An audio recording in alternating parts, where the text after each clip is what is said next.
This is Pamela Paul, editor of the New York Times Book Review and host of our weekly podcast, Inside the New York Times Book Review. This week, I interviewed Colson Whitehead about his new novel, The Underground Railroad. Here's a clip from a longer conversation that'll go up as part of our next podcast. To hear the full interview when it's live, you can subscribe to our podcast on iTunes or Google Play, or go to nytimes.com/books. Here's the clip.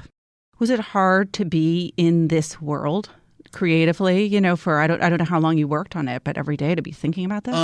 Before I started writing, when I had the characters, I knew who Cora was and what I'd have to do to her and her friends. Yeah, I felt terrified, and the more research I did, I was like, well, she's going to endure a lot of abuse before she hits the road.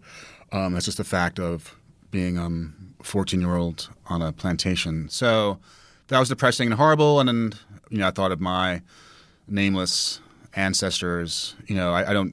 After 100 years, the record of my family sort of dies out. So what state were they in, and what kind of place were they? How did they come here?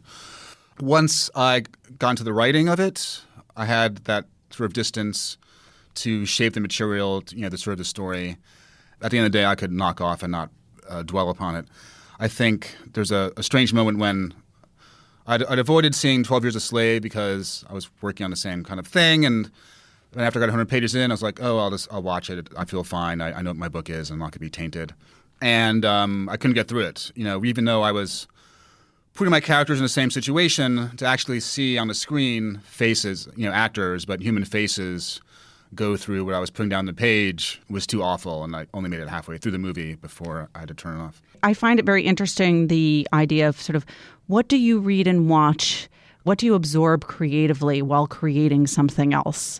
Yeah, it depends where, sometimes I've not wanted to read anything that relates to my book. Sometimes I don't care. I had an idea to reread Beloved and The Known World and Middle Passage, and I got 40 pages into Beloved, and I was like, I'm totally screwed.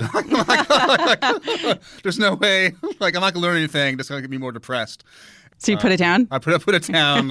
Have you picked it up again? I've not, but I would like to. It is just such an incredible book, but it was not useful for me as someone who's going to write about slavery to read The Master. So, but you'd read it before. I read it before in college, yeah.